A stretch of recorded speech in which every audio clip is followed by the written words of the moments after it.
Magandang araw, Yusek Rocky at Secretary Martin. May bagong kautusan nga na ipinalabas si Davao City Mayor Sara Duterte dito sa Davao City. Ito ay sa pamamagitan ng Executive Order number 20 kahapon. Ito ay bilang dagdag sa mga existing guidelines dito sa lungsod matapos isa ilalim sa community quarantine ng Davao City dahil sa banta ng COVID-19. Yusek Rocky at Secretary Martin, isa sa mga pinagbabawal ng sabing kautusan ay ang pagbabawal sa mga residente na lumabas sa kanilang pamamahay. Maliban na lamang kung ito ay nagtatrabaho, bibili ng pagkain at gamot, pupunta ng ospital at kung sa panahon ng emergency. Pati na rin ang mga senior citizen, minor de edad, buntis ay bawal na din na lumabas sa kanilang pamamahay. Maliban na lamang kung pupunta ito ng ospital. Mandatory na rin ang pagsusuot ng face mask kapag pumunta sa mga pampublikong lugar ng lungsod. Pinapayagan pa rin ang mga public utility vehicle gaya ng jeep, basta panatilihin lamang ang kalinisan nito at ang pagpapatupad ng social distancing. Samantala, nasa 2 na lamang na pasahero ng taxi kada biyahe ang pinapayagan dito. At isang pasahero sa tricycle kada biyahe. Kasama din na nasabing executive order ang paglalagay ng mga BPO companies ng skeletal force upang mamintina ang social distancing o kaya ang pagpapatupad ng work from home arrangement.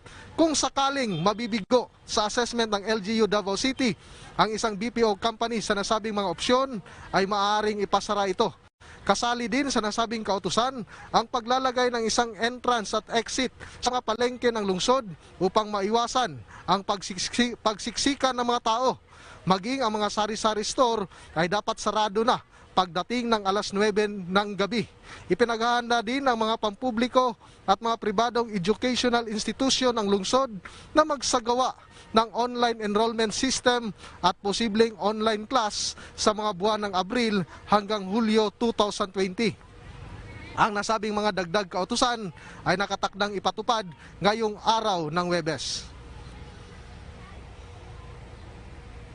Secretary Martin at Yusek Rocky, inaasahan natin na hihigpitan pa ang pagpapatupad ng LGU Davao City ng nasabing mga guidelines matapos na umakyat sa 4 na kaso ng COVID-19 dito sa lungsod at nasa 6 dito sa Davao Region. Pero may good news niyan kasi sa 6 may isa ang nakarecover at ito ay si patient number 130 na dinischarge na sa DMRC sa Tagum City. At yan muna ang latest mula dito sa Davao City. Julius Pakot para sa Bayan. Maraming salamat, Julius. Punta naman natin ang pinakauling ulat mula sa Quezon Memorial Circle kasama si Alan Francisco. Alan. Sec Martin, Yusek Rocky, tulad ng nakikita nyo ngayon sa aking likuran ay ang mga kulay orange po na mga tent. Dito yan sa loob ng basketball court sa may Quezon City Memorial Circle. Silipin po natin saglit ang sitwasyon sa mga sandaling ito, no? Ang lugar na ito ay gagawin pong temporary quarantine area, sabi yan ng Quezon City Government, sakali pong patuloy sa pagtaas yung bilang ng mga PUI o person under investigation at PUM o person under monitoring kaugnay nga yan ng COVID-19 o Coronavirus Disease 2019. Sa kanila kasing tala as of 7 p.m. last night ay 62 katao na rito sa QC ang positive sa COVID. 6 ang namatay at 6 din po ang nakarecover. Sa ngayon, sabi ni QC RRMO Head Mike Marasigan ay nasa hotel ang mga PUI nila. Kapansin-pansin na Sec Martin at Yusek Rocky ang mga color orange tent dito na magiging pansamantalang tutuluyan ng mga PUI at PUM. Sabi nga ni Marasigan, nasa 100 tents ang narito. May distance din ang pwesto ng mga tent na ayon kay Marasigan ay para hindi rin magtabi-tabi ang mga PUI. May mga unan at foam, ipakita lang natin na saglit, no, sa bawat tent. Bagamat yung iba ay lalagyan pa lamang. Bukod dito, sabi ni Marasigan, ay plano rin nilang gawing quarantine area ang Quezon City University. Isinara ang QC Memorial Circle kasabay ng pang lugar o pasyalan na pwedeng puntahan ng mga tao kasunod nga ng implementasyon ng Enhanced Community Quarantine. At so far, Sec Martin, Yusek Rocky, yan na muna ang latest mula rito sa Quezon City. Alan Francisco para sa Bayan. Salamat, Alan Francisco. Samantala, simulan na natin ang ating public briefing kasama sina Yusek Dodo Dulay ng Department of Foreign Affairs, Dr. Rabi ng World Health Organization Representative in the Philippines, Lieutenant General Guillermo Eliazar ng Philippine National Police. Magandang araw po sa inyo. Puntahan po muna natin si Yusek Dodo. May mga bansang nais mag-donate ng COVID-19 test kits. Ano daw pong ating criteria para hindi ito nare-reject ng customs? Alam niyo po, naglabas na po ng guidelines ng Department of Health. Ang binigay po nila ay yung pong i-donate po rito, dapat po ay natanggap na po ng FDA po nila, yung kanilang Food and Drug Administration. Mayroon pong certification. At pagdating nga po sa test kits, ang tinatanggap lang po, ayon po sa circular ng DOH, ayon po tinatawag ng RT-PCR-based test kits. Ano? So yun po, pag pinasok po yan, base po sa usapan namin sa Bureau of Customs, Department of Finance, pag dumating po yung mga PPE, kasama po dito mask, goggles, yung pong hazmat, lahat po ito papapasukin po na mabilis sapagkat kailangan po natin. Yun lang po mga equipment at yung po mga test kits, yun lang po ang kailangan po dumaan sa pagsusuri po ng FDA. Pag ito naman po ay meron ng approval ng FDA, pwede na po itong lumusot. Nang mabilis po. Meron na po proseso kaming ginawa ngayon. Alright, para naman kay General Eliazar, meron po tayong katanungan mula po naman kay Rose Novenario. Ano po ang gagawin sa mga mayor at chief of police na tamad magpatupad ng social distancing? Ay, hindi po pwedeng maging tamad. At yun po yung kautusan na binibigay natin. Actually, nag-create po tayo ng Joint Task Force sa COVID Shield. Ito po yung task force created to oversee the implementation of the guidelines being given by the Interagency Task Force. At kasama po namin dito, hindi lamang PNP kundi pati rin ng AFP, Philippine Coast Guard, pati na rin yung ating Bureau of Fire Protection. Our Chief PNP, Police General Archie Gamboa, in consultation with other heads of these agencies, designated me as the Joint Task Force Commander.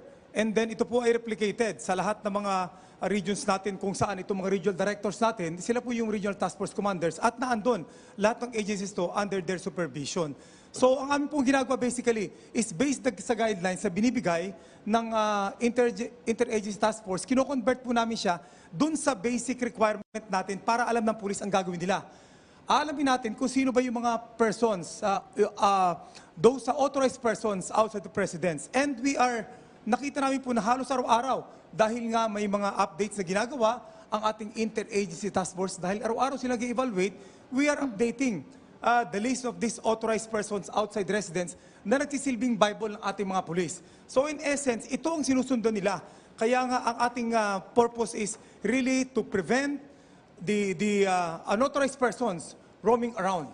Well, we'd like to give emphasis sa lahat na what we're trying to prevent or restrict here is the movement of the people who could be carriers of virus.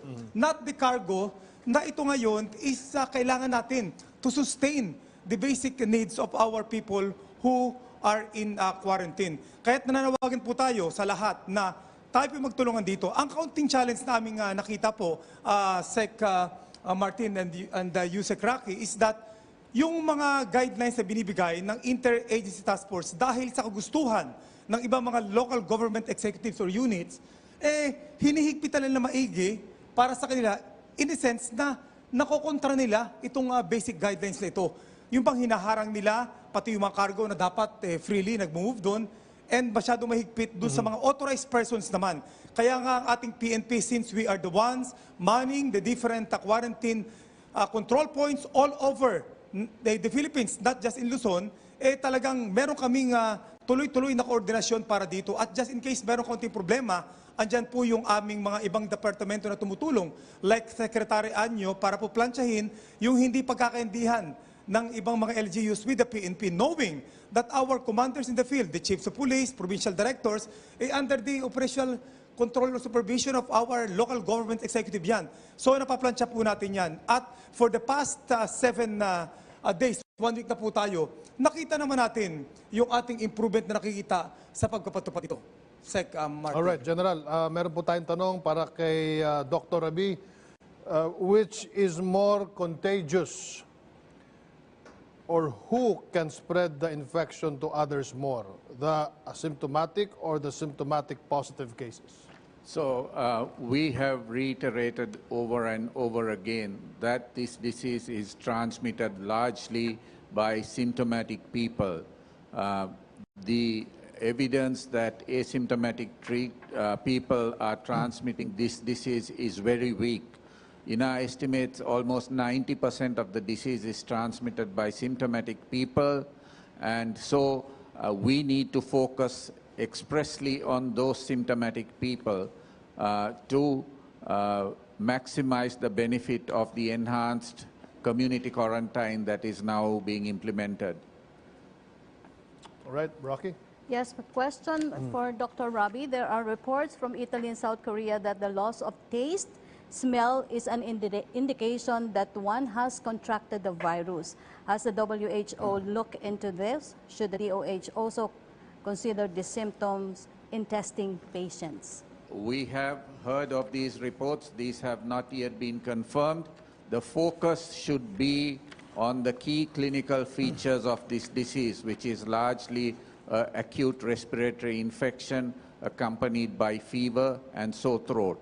So a clear focus on these symptoms will be very useful in the identification and especially the isolation of people with symptoms. May I make this opportunity, use this opportunity to re-emphasize that people with those symptoms must practice physical distancing, isolate themselves from other family members, and the use of masks is recommended only for those people and healthcare workers at this point of time. Okay, second question, Dr. Rabi. There is no medicine for COVID-19. What happens then to an asymptomatic carrier if he isn't tested or seen by doctors? Will he just shed off the virus? So there are many reasons why we test people, and in the situation that the Philippines is right now, our recommendations are that the limited testing that is available be used to strengthen the testing of people who are symptomatic with severe disease, and also we use the testing to test people who have pneumonias and acute respiratory distress syndrome. This information is useful not only to confirm the infection in the people suffering the disease and to improve their management, but more importantly, this information needs to be used quickly for contact tracing and isolating people at high risk to limit further transmission. This is the way we can maximize now the benefits that are accrued by the enhanced community quarantine. So our recommendations now is to prioritize testing for people with severe pneumonia and acute respiratory distress syndrome, in addition to those people with symptoms of severe disease and underlying comorbidities and the elderly. Alright, balikan po natin ngayon si General Eliazar. Sir, meron pong tanong ating mga kababayan at meron din tanong ating mga kasamahan sa media. At ang isa nga dyan ay, since kayo po yung head ng task force, COVID Shield, yung mga kasamaan nyo po na mula sa ibang ahensya tulad po ng, halimbawa, galing sa Armed Forces of the Philippines, baka hindi po nakakaskade sa kanila yung kinakaskade po ni Chief PNP Gamboa. Halimbawa na lamang sa media, nagbabago-bago po yung ating direktiba mula sa IATF. So paano po natin solusyonan? Kasi kanina si Will Delgado na RMN ay naharang doon sa Pasig. Tapos nung binasa yung IATF directive, yun po yung luma na, hindi po yung bago. Well, una po, kasama, bahagi ang lahat ng ibang ahensya sa ating Joint Task Force. At araw-araw, nag-meet po kami. And then we have created this efficient na Viber group natin for immediate action dun sa mga concern. At tama po yun, meron tayong kaya nga in-update po natin, and through Viber, nakakarating po sa kanila ito. Actually, nakikita po natin sa field na problema nga is yung, for example, yung pong iba nga ng mga eagerness ng ibang LGUs or pati rin mga barangay na nagsasagawa ng sarili lang patakaran. Pero ito naman po ay naaayos natin dahil nga sa immediate coordination na ginagawa ng ating Joint Task Force. Ang ating pong Chief PNP ay talaga nakatutok dito at lagi nagbibigay ng direktiba sa ating pong mga personnel dahil in essence, sinasabi ko nga po, lahat ng checkpoints natin or control points, PNP po ang nagmamandyan. At merong iba, critical areas, nakasama natin yung other agencies. But we would like to assure na may control po tayo dyan, lamang may mga sinasabi natin konting confusion kasi yung ibang sumbong na po kasi nade-delay daw or naharang sila. Automatic po yun dahil isa-subject natin sila sa health protocol. Kahit pa cargo traction, even though sinasabi natin na naglagay tayo ng mga fast lane dyan, lahat po naman yan, paparahin pa rin. I-check yung temperature. Pero lahat ng cargo, may laman o wala, naghatid o pabalik, lahat po yan palalampasin. And all the authorized persons outside residence or yung APOR na tinatawag natin, yan po ay pinalampas. Lalo na itong mga health workers dahil kailangan sila sa kanilang mga lugar. Okay. May tanong po si Junri Hidalgo. Paano naman daw po yung mga HIV patients na kailangan regularly nagpapa-check up? Well, klaro po na lahat ng ating mga kabayan na magsisik ng medical attention, pupunta hospital, ay papayagan po yan. So kasama po yan. Kaya nga po, ang sinasabi nga natin sa ating mga pulisan, aside from itong sinusunod natin na talagang specific na mga list of authorized persons, andun yung aming direct coordination. But bandang huli, talagang kasama doon, use your common sense. Anyway, meron pa kaming direct linya naman po sa bawat isa sa atin upang itong mga immediate action. By the way po, doon sa aming Viber groups, yung mga senior members po ng department heads, department concerned, kasama namin. Kaya nga nangyari doon, pag merong concern sa kanila, ibabato agad doon, and the provincial director or city director anywhere in the Philippines can immediately act on this, while the regional directors and the DIPO, the Director for Police Integrated Operation, are monitoring and supervising for immediate action. Maraming salamat, General Eliasar, Dr. Rabi at Yusek Dulay. Babalikan namin kayo maya-maya lamang. Samantala, sa pagkakataong ito ay bibigyan naman natin ang mga katanungan na nakalap ng Philippine Information Agency ng Daan para sa ating mga bisita ngayong umaga. Mula kay Alexa Tinsay ng Philippine Information Agency. Go ahead, Alexa. Okay. Balikan natin si Alexa Tinsay. May tanong pa dito para kay... Ayusin natin yung audio. Okay, Alexa? Video ata ito. Meron po tayong BTR question mula kay Lovie Leslie Valenzuela, ang konsehal ng bayan ng Pulilan, Bulacan. She is asking, how can the local government help and cooperate with your organization in this COVID-19 problem? Panoorin po natin ito. Ano pa po ang pwede naming maitulong ng mga konsehal ng bayan ngayong ipinatutupad ang Luzon Enhanced Community Quarantine? Maraming salamat po. General Eliasar, yan ay para sa iyo. Yes. Una-una po, tayo po lahat, ang basic purpose ng quarantine ay mag-stay sa bahay. So alamin po natin, ano pa po ba tayo? Tayo ba ay authorized sa labas o hindi? Kung hindi, mag-stay po tayo ng bahay. At kung tayo naman po ay exempted person, dahil po sa nature ng ating job, una, alamin natin ang ating kondisyon. Tayo ba, kung lalabas, ay nasa tamang kondisyon? Kung tingin natin may lagnat, masama pagkanda, huwag na tayong lumabas. Ngayon, kung lahat man po, kung okay po tayo na pwede lumabas, dalhin ang tamang dokumento. Ngayon po, in the absence of designated or prescribed ID or pass, basic ID will do para po mas madali ang ating magiging proseso pag kayo po ay nasa labas. Remember, ito pong sakripisyong ginagawa natin na ito. Lahat kayo nagsasakripisyo. Ako, ikaw, lahat po tayo. Pati ang ating pamahalaan. Ngayon lang nangyari ito, hindi natin ma-imagine itong ating sitwasyon ngayon. Sana man lang sana, yung gusto nating adhikain na makamit natin sa paghihirap at pagsasakripisyo natin makamit.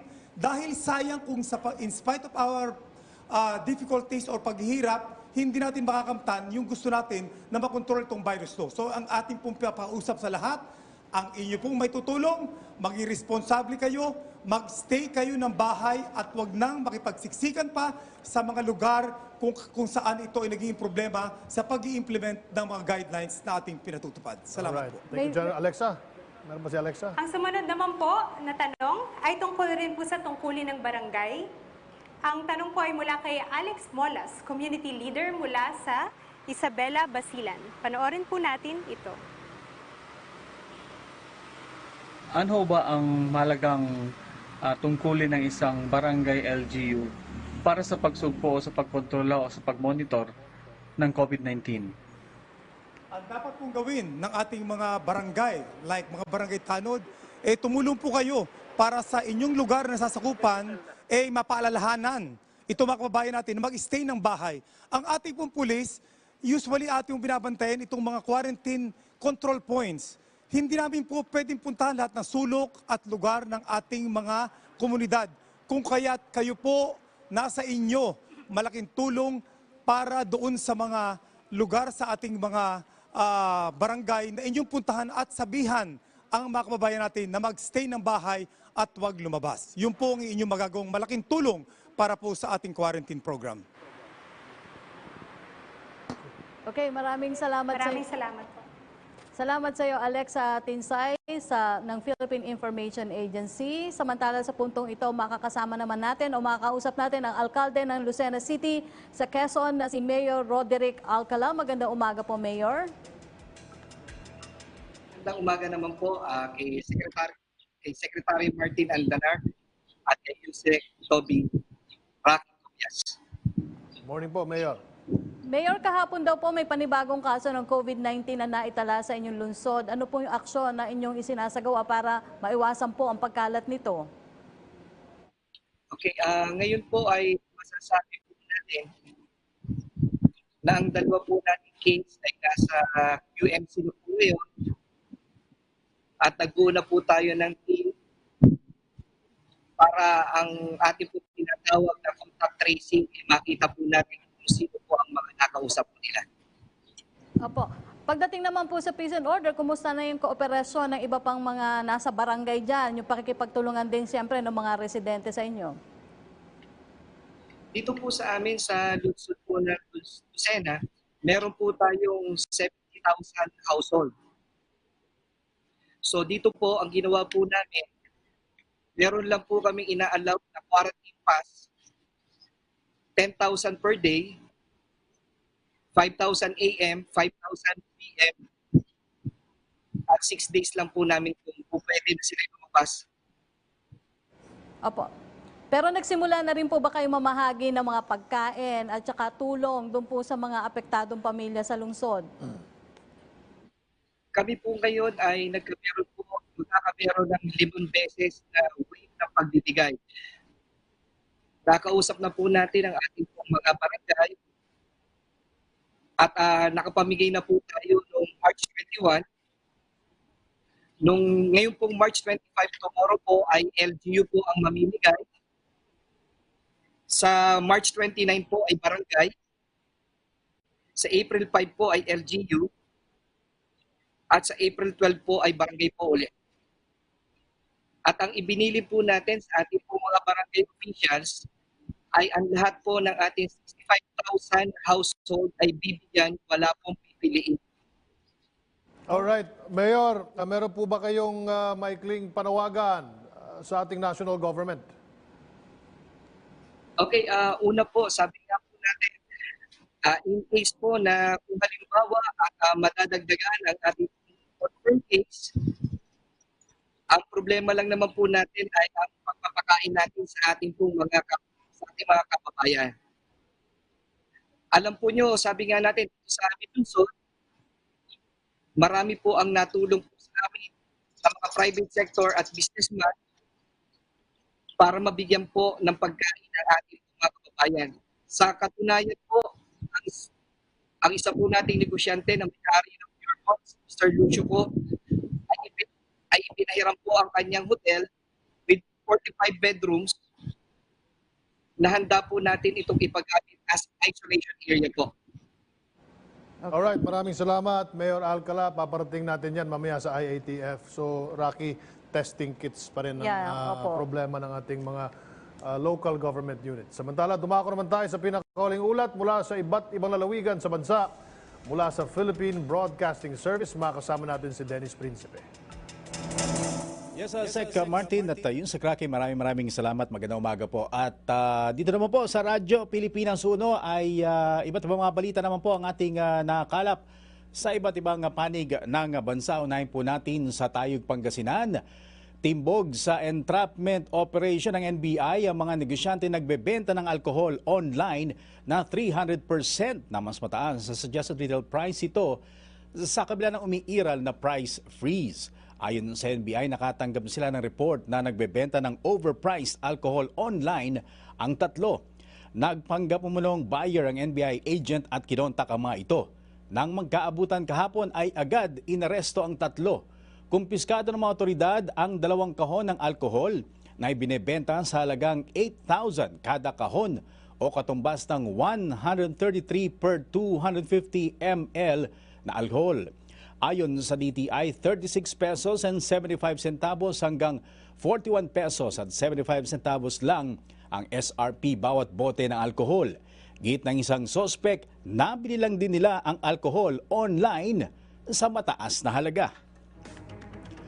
Sa Dagupan City, patuloy na bumubuhos sa mga tulong para sa mga frontliners sa paglaban sa COVID-19 sa iba't ibang lugar dito sa lalawigan ng Pangasinan.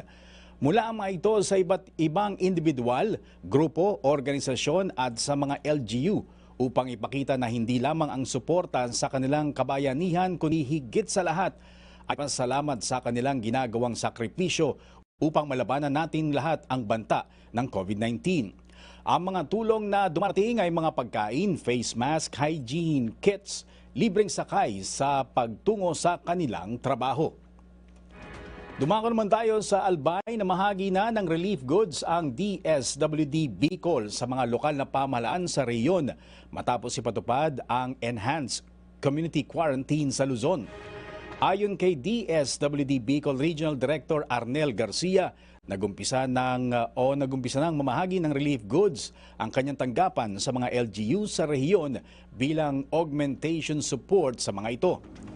Sinabi ni Garcia na bahagi ito ng 15 hanggang 30,000 family food packs na inihanda ng DSWD sa rehiyon na nagkakalaga ng 13.5 million pesos. Aniya puspusan ang trabaho ng kanilang Quick Response Team o QRT sa field. Dagdag pa na opisyal, may skeletal force sa kanilang tanggapan para tumugon sa mga nangangailangan. Sa Bontoc naman, inihahanda na ng Social Welfare and Development Team ang food assistance para sa mga most vulnerable na residente ng Mountain Province sa tulong ng AFP, PNP, PLGU, reservists at volunteers. Dumako naman tayo sa Virac. Tulong-tulong na gumawa ng mga improvised face shield ang mga empleyado ng Provincial Health Office para sa mga frontliners sa Catanduanes na sumusuong sa banta ng COVID-19 araw-araw. Sa tala ng Provincial Health Office, umabot na sa mahigit 500 ang kanilang nagagawang face shields at sa ngayon ay nagpapatuloy pa rin ang produksyon nito. Sa ngayon kasi ay pahirapan na din na makabili ng face mask sa buong lalawigan. Ipinamahagi ang nasabing face shield sa lahat ng health workers, sa lahat ng rural health units at lahat ng pampubliko maging pribadong mga ospital sa lalawigan, mga pulis mula sa lahat ng municipal police stations, personnel ng Philippine Coast Guard at maging mga empleyadong nagre-report pa rin ngayon sa Kapitolyo. Layunin na nasabing hakbang na matulungang maprotektahan ng mga frontliners habang buong tapang at dedikasyon ng mga itong isinasagawa ang kanilang pagsaserbisyo sa bayan. At sa Cagayan de Oro, patuloy ang pagsasagawa ng disinfection ng lokal na pamahalaan sa Cagayan de Oro bilang isa sa mga preventive measures na ipinatupad laban sa COVID-19. Kahapon, Marso 23 ay nag-disinfect ang grupo sa City Public Service Office na pinangunahan ni Engineer Al Villalba sa Pabayo Street. Dala ng grupo ang mahigit sa 20 containers na may laman ng 16 liters ng disinfectant solution sa bawat container upang masiguro na ligtas sa mga residente sa nabanggit na virus. At yan naman ang mga update mula sa iba't ibang lalawigan na samantala may katanungan lang tayo po para kay Yusek Dulay ng DFA. Ginagawa ng pamahalaan para tulungan ang mga pamilya ng mga OFW na hindi makapagpadala ng remittance dito sa Pilipinas. So ano raw ang ginagawa ng pamahalaan para matulungan na makatanggap ng remittance ang kanilang pamilya sa Pilipinas? I guess, dalawa ang sasagot dyan, si Yusek Dulay at si General Eliazar. Alam nyo, yung pong pagdating sa mga remittance po na yan, hindi naman po tumigil ang pagtakpo po ng negosyo, no? At kalakala sapagkat doon po sa aming task force meeting, isa po yung banking sector at financial services sector na tuloy pa po ang serbisyo. So, ang magiging problema lang po siguro dito, yung pong physical na pagpunta ng ating kababayan doon po sa kuhanan ng kanilang remittance center. Ano?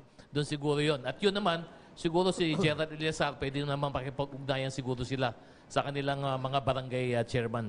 Yes, Sec Martin, kasama po yun sa mga authorized persons. Pwede kayong pumunta doon. In fact, itong mga establishments na nabanggit ni Yusik Dodo, ito po yung mga establishment natin na ang mga empleyado nila ay pwedeng nasa labas ng bahay. Ibig sabihin, from their place of work to the residence and vice versa. So, tama po yun. At gusto ko rin pong idagdag na sa atin po, nananawagan tayo sa ating mga kabayan na huwag magsamantala o makisakay dun po sa magka-create ng kaguluhan. Lalo yung naglalabas ng mga peke, ng mga news, fake news. Kaya nga po ang ating Chief PNP, nag-utos po siya in coordination with the ating DICT na nag-create po kami ng Task Force COVID kontra peke. So hahanapin po natin itong mga peke na ito, itong mga naglalabas na ito. Pati na rin po yung operation natin na sinasagawa against hoarding, against overpricing. In fact, pati yung mga barangay chairman nga po na nagbibigay ng pass na nagpapabayad. May nahuli na po tayo niyan sa bandang Mindanao. At nagbigay na direktiba ang PNP leadership na hulihin itong mga barangay officials na ito na naniningil nitong pagbibigay nila ng mga barangay pass. Okay, salamat sa ating kasamang si Dennis Principe mula sa PBS. Samantalang Secretary, may gusto lang akong linawin kasi meron kasing kanina sinabi ko na nagpadala na kailangan ng tulong ng mga frontliners mula sa MPC. Kaibigan natin sa MPC nagpadala. So, binigay ko sa ating mga kasamahan sa PCOO. Kasi may mga numbers po yon na talagang kung sino ko kontakin sa Lung Center, sa Cardinal Santos, sa San Juan Medical at Medical City. Sinasabi sa akin daw niya attribute. Pero ito po nanggaling sa isang kaibigan natin sa MPC na gusto ko lang din makatulong, baka kailangan talaga ng mga ating frontliners itong mga kakulangan ng kagamitan. At kasi may number dito, bibigay ko rin po sa inyo to General, kung tama po itong impormasyon na ito para po sa kaalaman o kabatiran na rin ng ating mga kababayan na sa panahong ito kasi ang dami-daming fake news na lumalabas. Alright. At meron ka ring kaibigan na merong gustong i-donate? Yung ba yung message mo kapon o iba pa yun? Hindi pa, iba pa yun. Iba pa yun. Pero maaari, sa mga gustong pong mag-donate ng mga gamit, PPE, mga mask, pwede nyo po ipadala sa Laging Handa dito po sa PTV. At kami na po magpapadala sa IATF or ang ating Interagency Task Force. Samantala, binabati ko po ang ating mga kasamahan na nag-livestream po ng ating Laging Handa Public Briefing ang DZME. Salamat po, araw-araw po sila. Brigada News FM, Bandera News FM, at Radyo Pilipino. Hindi Pilipinas, Radyo Pilipino. 14 stations nationwide po ang Radyo Pilipino. Salamat po at sa lahat ng KBP member stations. DZRH, nandyan din po yung Bombo Radyo, DZMM, ang DZBB. Baka magtampo sa atin si Tuesday nyo, ang DZBB. At meron pa tayong mga karagdagang katanungan sa ating mga panelists. Kay Dr. Rabi, sige. Okay. Are the DIY or do-it-yourself face shields circulating now online effective in preventing the transmission of COVID-19? Dr. Rabi. Thank you. This is a very important question because we are now facing a global shortage of personal protective equipment. And WHO has for many weeks now been advocating that face masks be reserved for frontline healthcare workers. because we know from our experience in other countries that we need to protect our health workers, because if health workers are falling sick, there will be no one to provide support and care for the sick people. Unfortunately, we are in a situation where there is a global shortage of masks and PPEs. And so we have seen in many situations people using do-it-yourself kits. The issue with that is that they are not 100% protective, but they will provide some degree of protection. Again, our call is for everybody in the private sector to help support the government's efforts in procuring and supplying personal protective equipment so that the healthcare workers can feel protected and secure so that they can do their job and care for COVID-infected patients. In the meantime, it is unfortunate, but people have to adapt and use do-it-yourself kits. WHO does not encourage this, but this is a stopgap measure as we address a global shortage. WHO is supporting the government of the Philippines in trying to access personal protective equipments. At the same time, we are also trying to rationalize the use of existing PPEs through better management of their use by healthcare workers. So we have to work on twin fronts. We are helping health workers to better manage the existing PPEs so that we reduce wastage, but at the same time we recognize that there is a limited supply, and so we need to try to access larger quantities of PPEs to deal with this ongoing outbreak. Narinig niyo po mga kababayan, ang sabi ni Dr. Rabi that the WHO is not discouraging. You are not discouraging the creation of do-it-yourself PPEs or face masks. In the circumstances, any protection will be better than no protection. All right, thank you so much, Doc. Pero meron tayong do-it-yourself na storya. Siguro pwede niyo pong hanapin ito sa aming Facebook pages at maya-maya sa aming mga newscast ay ipi-play po natin yan. May tanong pa rin po kay Dr. Rabi from Pia Gutierrez of ABS-CBN. Dr. Rabi, given the limited testing kits in the Philippines, should courtesy still be extended to officials who are asymptomatic?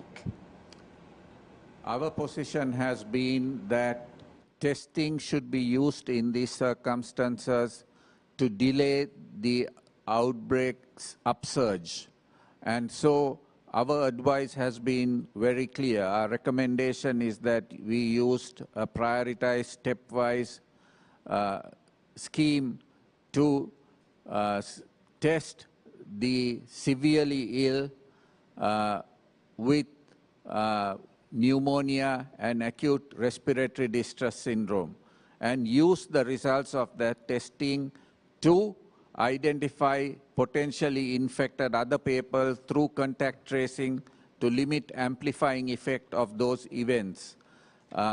So this, as I explained, helps not only to confirm infection in a patient who is severely ill or suffering from comorbidities, but also helps to quickly identify other people who are infected and reduce the risk of transmission through identification of those amplifying events through rapid contact tracing. That is our recommendation at this point of time. Thank you, Dr. Rabi. Kay General Eliazar, tanong po mula kay Rosa Licos, isang barangay daw po sa Parañaque City, ibinibilad daw po ang mga nahuhuling lumalabag sa curfew. Tama po ba ito? Ay, hindi naman po dapat yon. Hindi naman siguro yon. Baka sakali lang na nagkataon na may araw pa yon. Pero yun naman po ay talagang gusto natin ipakita kasi nasa ating mga kababayan na hindi biro-biro ito. Kaya dinadala rin kayo, pero yung pagbibilat, i-check po natin yan. But remember, ito pong curfew nito ay pinatutupad ng ating mga LGUs para magstay tayo sa bahay. Even though sinasabi nga natin, may curfew o wala, 24 hours, kung hindi kayo authorized na nasa labas, nasa loob lang kayo ng bahay. At kung sakali namang curfew, ang ating police po will be armed with sanction. Sa oras ng curfew, pag nakita namin kayo, hindi lang caution ang gagawin namin, pwede namin kayong i-akos o i-arestuhin because of that curfew. Pero sinasabi natin, may curfew at wala, 24 hours. Kung hindi kayo dapat nasa labas, mag-stay po kayo sa inyong mga bahay. Opo. Yun, maliwanag yun, stay sa bahay. Paano naman kay Yusek Dodo mula sa isang foreign correspondent, kaibigan nating si Melo Acuna, sabi niya, please ask Yusek Dodo about plans how to repatriate thousands of seafarers. Yung pong ugnayan po namin ngayon ay doon po sa mga manning agency at mga employer sapagkat sila po ang nagdidikta kung kailan po nila iuuwi yung ating mga seafarers. Sa ngayon po may plano na po yung ibang mga kumpanya na magpunta po dito sa Pilipinas at ibaba po yung kanilang mga seafarers po dito sa atin.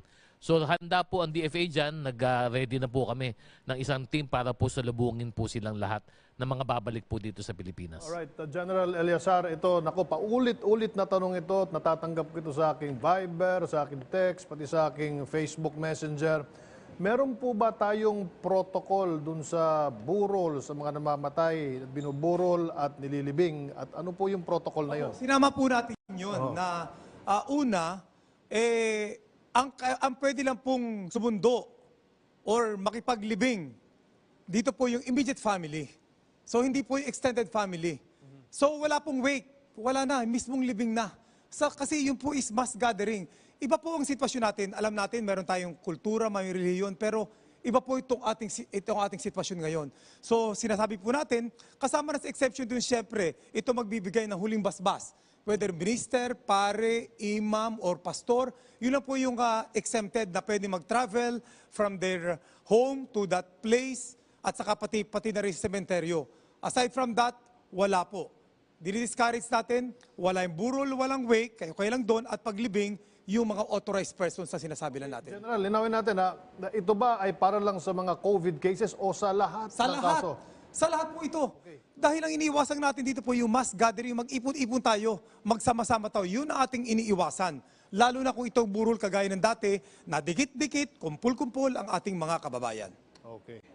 May katanungan kasi dito para kay, meron daw pong tanong ng information po sa inyo ito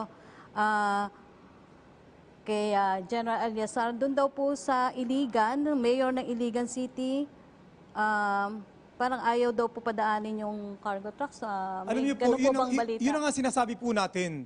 Meron tayong guidelines from Interagency Task Force, from the President himself, from the SILG, na dapat sinusunod natin. Alam niyo po, hindi natin masisi ang ating mga LG, local government executive, na mag-isip para sa kapakanan. Pero isipin po natin, ang pangkalahatan. Ayaw natin sinasabi na mangyari magkaroon ng kaguluhan ng looting. Meron tayong contingency plan dyan, pero dapat mai-prevent natin yan. Paano maiwasan ang looting at kaguluhan? Dapat meron mga basic need, pagkain ng ating mga kababayan. Pag nagutom yan, ganyan na mangyari. Kung hindi natin padadaanin itong ating mga cargo truck na ito, sa inyo walang problema. How about sa ibang lugar? Isipin po natin sa pagkakataong ito, hindi ang kapakanan lamang ng ating isang lungsod o ng isang probinsya, kung hindi ang pangkalahatan para maiwasan ang kaguluhan, ang looting na sinasabi ng mga fake news na yan. Magkaisa po tayo, palampasin yung mga cargo trucks na yan, makarating sa ating mga kababayan ang basic goods at services na kailangan ng mga nagka-quarantine nating mga kababayan. Siguro kailangan di-validate ng PNP yung mga ganitong sumbong po kasi siyempre hindi rin maiwasan yung bigla na lang magre-reklamo yung residente na wala ding minsan basihan o dahil naiinis na sila. So kailangan din i-validate ng PNP kung yung mga sumbong na mga ganitong klase ay may katotohanan. Sinecheck naman po palagi yun, kaya nga kami may diretsong coordination sa ngayon nga po, nagmamonitor din ako doon sa mga kaganapan. Ang mga reports po nangyayari ay nanggagaling sa ating mga department heads, particular ang DTI. Kasi sila nakaka-receive ng mga hinaharang na cargo. At lagi natin sinasabi sa ating mga kapulisan, i-facilitate yan. At kung may problema with the LGU, takbo kami sa amin pong SILG para tumulong na maayos po itong mga kaunting bagay na hindi pagkakaintindi. Alright, para naman sa ating pangunahing mensahe o palalaporo sa ating mga kababayan, for the World Health Organization, Dr. B, there has been an escalation of cases in the United States and in Europe, and one of your colleagues at the World Health Organization is very alarmed. I read one of the press releases this morning. What can you say about the preparation or what we are doing here in the Philippines? Are we doing the right thing? So we need to recognize that this is now classified as a pandemic. It's, in the words of our Director General, it's accelerating. The first 100,000 cases took 67 days. The second 100,000, 11 days. The third 100,000, just 4 days. So more and more countries are affected, but we recognize that we can still do a lot to slow down the outbreak and to buy time so that we increase the preparedness and readiness of the healthcare system and improve the patient management systems. For that, we congratulate the government of the Philippines for the enhanced community quarantine. That is importantly buying time to flatten the epidemic and reduce the pace of the outbreak. And that gives time for the health department and the private sector hospitals to increase their preparedness and readiness. But the enhanced community quarantine needs to be complemented by physical distancing in our homes and in our communities. This is critically important because this will further slow down the epidemic. So the message now is the government is doing what it's doing. It is now the responsibility of every one of us to maintain the physical distancing, particularly from those people who are vulnerable, the elderly, the people who have underlying physical health conditions like diabetes, hypertension, cancers, and asthma, because we know that if they become sick, the outcomes are going to be less favorable. So this effort at enhanced community quarantine is to delay the outbreak and to buy time. So while all that is happening at community level, we need to make every effort as individuals, as families, to protect the vulnerable during this phase, and also to protect the healthcare workers by getting more PPEs and readying the health facilities to deal with this outbreak. So we are working on many fronts to support the Department of Health in preparing this readiness and increasing the preparedness to respond to this emerging outbreak in the Philippines. Yusek Dodo? Ang gusto ko lang pong ipaalam sa ating mga kababayan na nasa abroad, unang-una po ay lagi po kayong makipag-ugnayan sa ating embahada at konsulada na meron pong advisory. Pangalawa po ay sumunod po tayo at sumunod po kayo doon po sa patakaran ng inyong gobyerno sapagkat meron po silang inilalaan na mga patakaran para maproteksyonan po kayo dito sa COVID-19. Salamat, General. Yes, in behalf of our Chief PNP, Police General Archie Gamboa, ang ama ng aming organisasyon, pinararating niya po ang kanyang pasasalamat sa lahat ng mga pulis natin na nasa field. Frontliners, sumasaludo po kami sa inyo. At asahan niyo po na ang concern ng PNP leadership ay para sa inyong health and safety.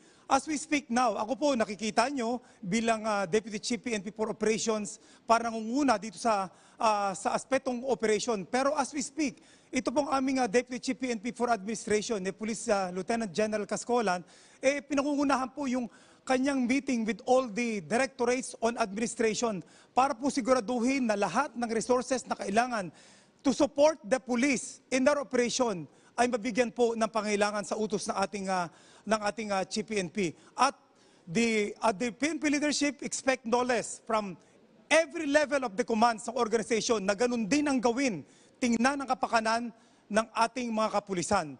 At yun po ang aming pinagkapasalamat din sa ating mga kababayan. Kung kayo po ay makakatulong sa amin, mga donation na makailangan natin, tatanggapin po namin yon. But just the same, ang ating pong pamahalaan, national at lokal, ay ganoon ng pagtulong sa ating organisasyon. Maraming salamat po. Salamat po. At yan po ang ilan sa ating mga nakalap na katanungan na bigyang kasagutan ng ating mga public servants na sina Yusek Dodo Dulay ng Department of Foreign Affairs, Dr. Rabi, World Health Organization Representative in the Philippines, Lieutenant General Guillermo Eleazar ng Philippine National Police. Muli, maraming salamat po sa inyong pagpapaunlak sa aming imbitasyon.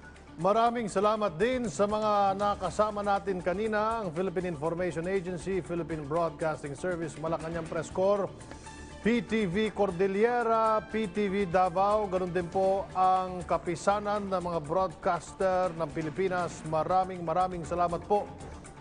Pinapasalamatan din po natin sina Febe Sevilla at Nikki Perez mula sa Filipino Sign Language Access Team for COVID-19. Maraming salamat po. At dyan nagtatapos ang ating programa ngayong Martes. Ugaliing maging updated sa mga balita hinggil sa COVID-19. Ang ating paalala ay patuloy na sumubaybay at makinig sa mga lehitimong news sites at higit sa lahat, huwag basta-basta maniniwala sa ilang mga nababasa online. I-verify muna kung totoo ang mga ito. Ako po ang inyong lingkod, Secretary Martin Andanar mula sa Presidential Communications Operations Office. Maging mapagmatsyag, maalam at maingat po tayo sa pagharap sa suliraning ito mula pa rin sa Presidential Communications Operations Office. Ako po si Yusek Rocky Ignacio. Hanggang bukas pong muli dito sa Public Briefing, #Laging Handa PH.